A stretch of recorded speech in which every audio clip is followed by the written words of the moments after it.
Now let us discuss about the functions of cell membrane. Cell membrane plays an important role in membrane transport. So membrane transport is one of the major function of cell membrane. So what do you mean by membrane transport?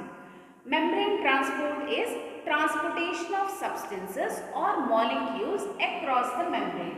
Membrane transport is transportation or movement of molecules across the membrane is called as membrane transport. Generally, there are two modes of membrane transport in cell membrane. They are passive transport and active transport. Passive transport and active transport.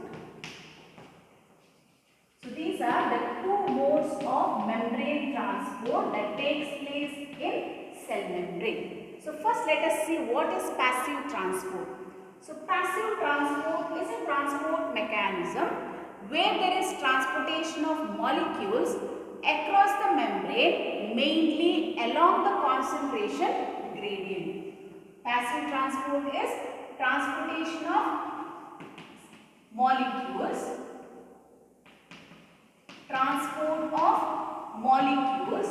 across the membrane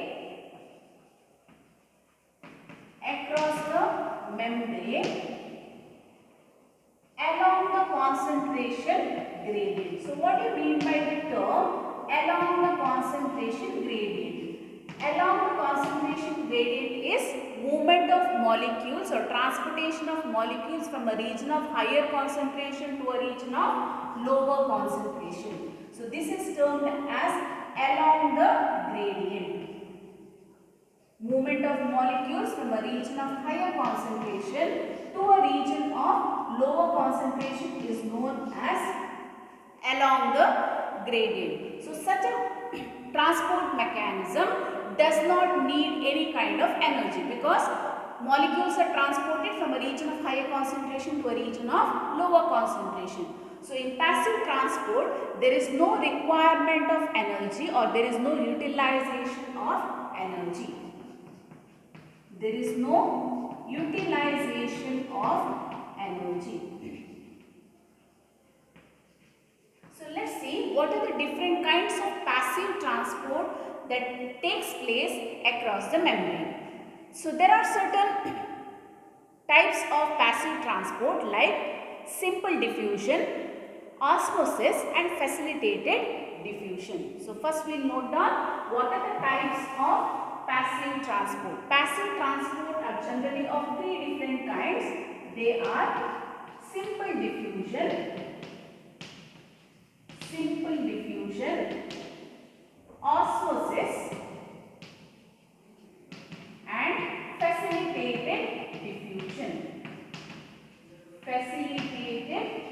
diffusion. So first let us see what is simple diffusion.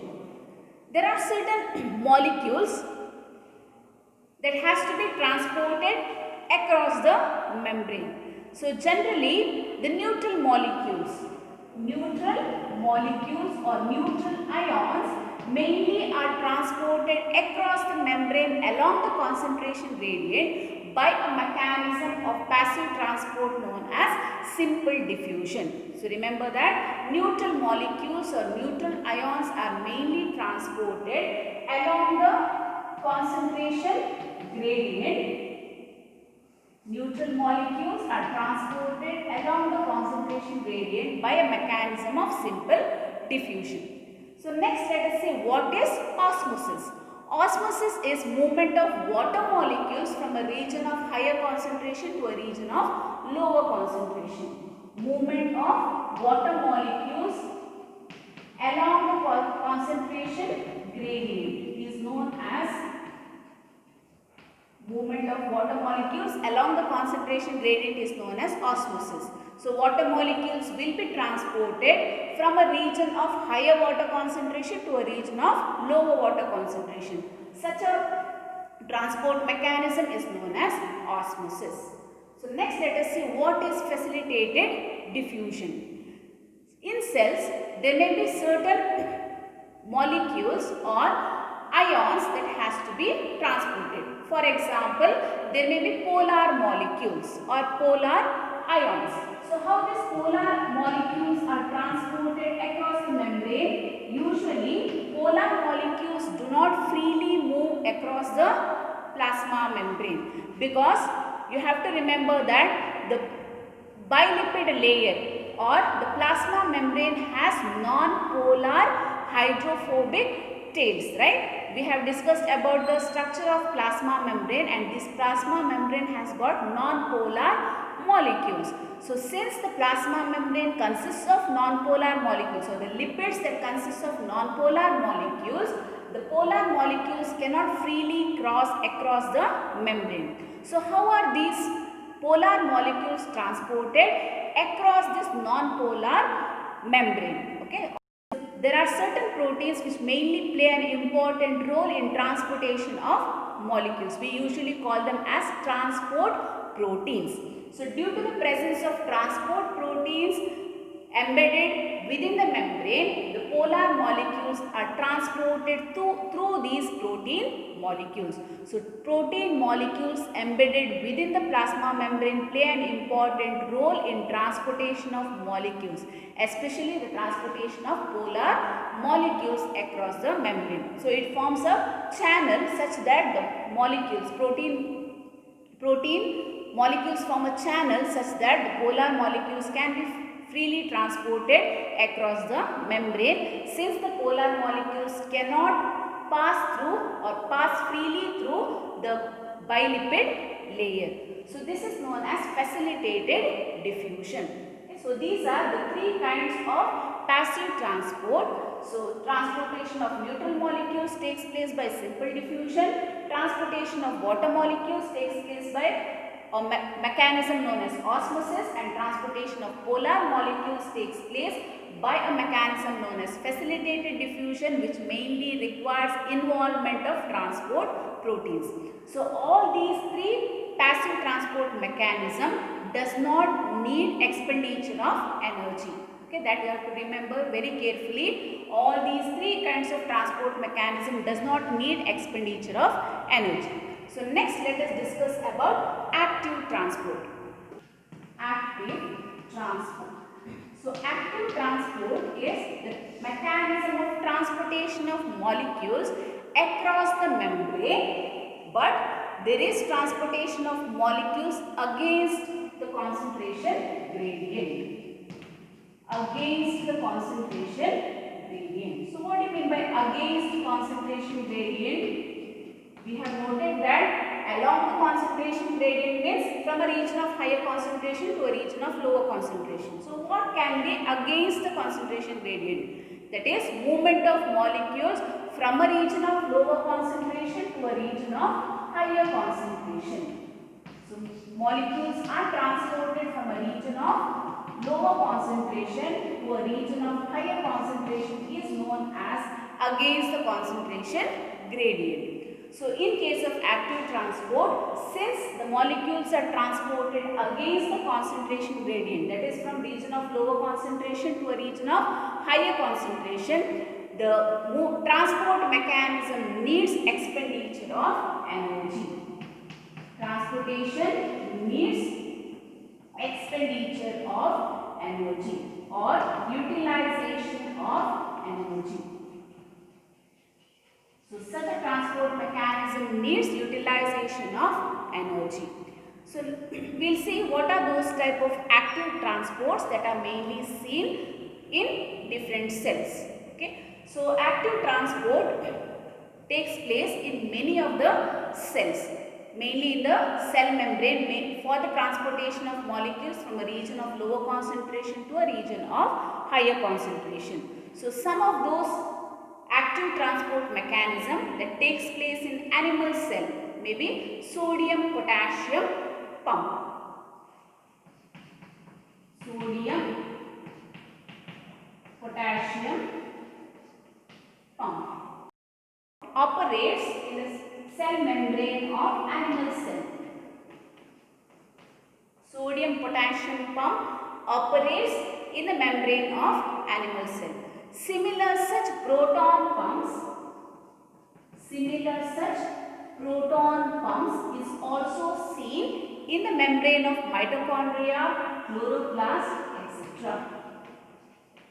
Mitochondria, the membrane of mitochondria, in the membrane of chloroplast, there are certain active transport mechanisms known as proton pumps. Similarly, in case of plants, the guard cells. The guard cells, you know that the guard cells play an important role in opening and closing of the stomatal aperture or stomatal opening. So even in guard cells, there are certain active transport mechanisms which is mainly operated by potassium proton pumps in the membrane of guard cells.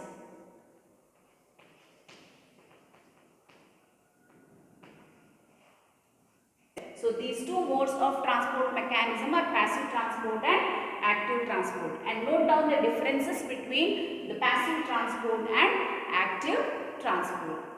Next, let us discuss about the cell wall and its function. Cell wall is an outer covering of plasma membrane. It is not found in all the cells. We have already noted down that all eukaryotic cells are not identical. They vary from one cell to another type of eukaryotic cell, and we have taken the example of plant and animal cell. And here we have noted down that the plant cell has got the cell wall, whereas animal cell lacks the cell wall. So cell wall is found as an outer covering of plasma membrane only in some of the cells. So we will see what type of organisms or what type of cells have an outer covering known as cell wall. Cells of plants, fungal cells and algal cells have got an outer covering known as cell wall. So cell wall is found in plant cell, fungal cell and algal cell. It is not present in animal cell. So cell wall is a non-living rigid layer. It is a non-living rigid layer outer to the plasma membrane. And the composition of cell wall varies in different types of cells. So based on the cell type, the composition of cell wall also varies. So the composition of plant cell wall of plant cell, fungal cell as well as algal cell also varies. Even though they all belong to eukaryotic cell, the composition of cell wall varies. So first we will see what is the composition of plant cell. Plant cell mainly consists of cell wall made up of cellulose, hemicellulose, cellulose, hemicellulose, pectin and protein. Pectin and protein. So this is the composition of cell wall of the plant cell. Whereas the composition of fungal cell wall of fungal cell varies. So composition of cell wall in a fungal cell mainly consists of cellulose, galactans,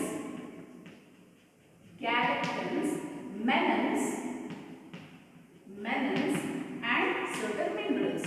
And the type of mineral that is present is calcium carbonate. Calcium carbonate. Calcium carbonate. So here you can clearly make out that the composition of the cell wall varies based on the cell type. Next, let us see what is the composition of algal cell. Algal cell is mainly made up of chitin and polysaccharides. Chitin and polysaccharides. So cell wall composition varies based on the cell type. In case of plant cell, the young cell of plants mainly have got a primary wall. As the cell matures, one more layer of cell wall is laid within the primary cell wall, and that is known as secondary cell wall. So in a young plant cell, there is a primary cell wall. As the cell matures, another layer is formed within the primary cell wall, and that is known as secondary cell wall. So we will see how this primary and secondary cell wall is formed and how the neighboring cells are held together in case of plants. So primary cell wall, you know that plant cell has got primary cell wall. So young plant cell has got primary cell wall. So this is the primary cell wall. So this is the neighboring cell having primary cell wall. As the plant cell matures, a secondary wall is laid within this or towards the inner side of the primary wall.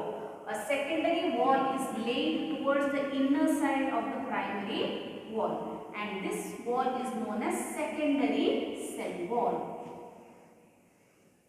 So when a secondary cell wall is laid, as the plant cell matures, a secondary cell wall is laid.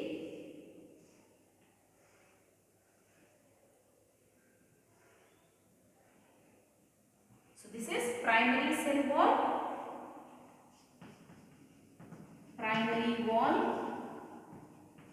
And this wall that is laid inner to the primary wall is the secondary wall or secondary cell wall. And in case of plants, the neighboring cells, they are held together due to deposition of calcium pectate. The neighboring cells are held together due to the deposition of calcium pectate between the primary cell wall. So there is deposition of calcium pectate between the primary wall of neighboring cells, and this is known as middle lamellae.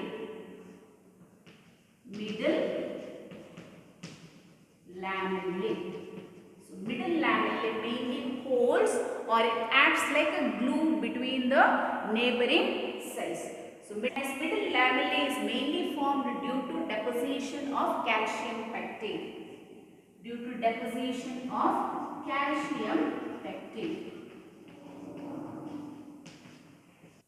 In plant tissues, the neighboring cells are connected to each other. They are mainly connected to each other by a structure known as plasmodesmata. And plasmodesmata is mainly formed when the primary wall is traversed with the middle lamellae. When primary wall is traversed with the middle lamellae, a structure or connection is formed between the neighboring cell and it is known as plasmodesmata.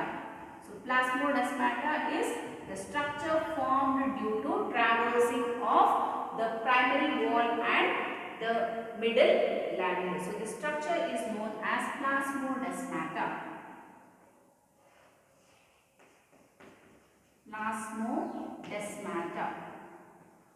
How plasmodesmata is formed? When the primary wall is traversed with the middle lamellae, plasmodesmata is formed. So next let us discuss about the function of cell wall.